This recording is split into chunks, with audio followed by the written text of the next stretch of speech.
Educational explorer YouTube channel रे आपण मानकु स्वागत।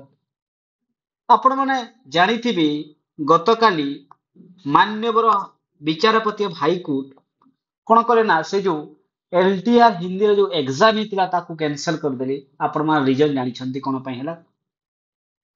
जदि हम कथा बा एबे ओ डबल एससी कोन कहिबो को एक्शन नेबो ओ डबल एससी जदि हम पॉसिबल एक्शन विषय सॉल्यूशन विषय जदि कथा हेबा ताहेले जो पॉसिबल सॉल्यूशन कोन रहिबो एई जो प्रॉब्लम को सॉल्व करिवा पई ताहेले आपनकर जो प्रथम जो जिनिसटा रहुची ओ डबल एस कोन करिवो ना इधर से एग्जाम कंडक्ट करिवो एग्जाम आउ थरे कंडक्ट करिवो जेमिति कोर्ट कहिचंती कि विदिन 3 मंथ्स रे याकू सारिबा पई तो 3 मंथ विषय जो प्रोसेस को कंडक्ट करके से सारिबो।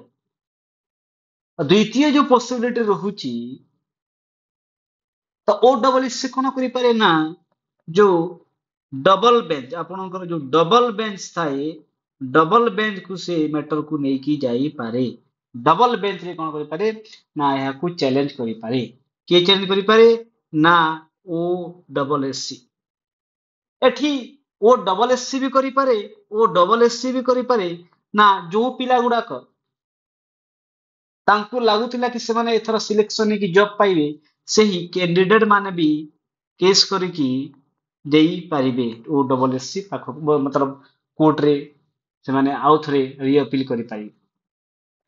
आपण माने जेमिति जानिथिबे जो एएसओ रो केस हेइथिला आपणकर एएसओ केस रे आपणकर सिंगल बेस रे सेमिति जो ओपीएससी रो अगेंस्ट रे मैटर टी आस्तिला डबल बेंच रे कोन हैला ना जो ओपीएससी जो मेरिट लिस्ट काढितिला जो भी प्रोसेस थिला ताकू से माने ठीक दर्शाई थिले। तो यह डिपेंड करूची ओ डबल एससी ऊपर से ना डबल बेंच रे ताकू नै की जीवो मैटर को ना मान्यवर जो विचारपति को आदेश रे आउ थरे एग्जाम करिकी ताकू विदिन 3 मंथ्स भीतर से सारिबो। तो ये वीडियो देखिथिबार आपण मानकु धन्यवाद। ता सहित चैनल को लाइक एंड सब्सक्राइब कर दियंतु। Thank you.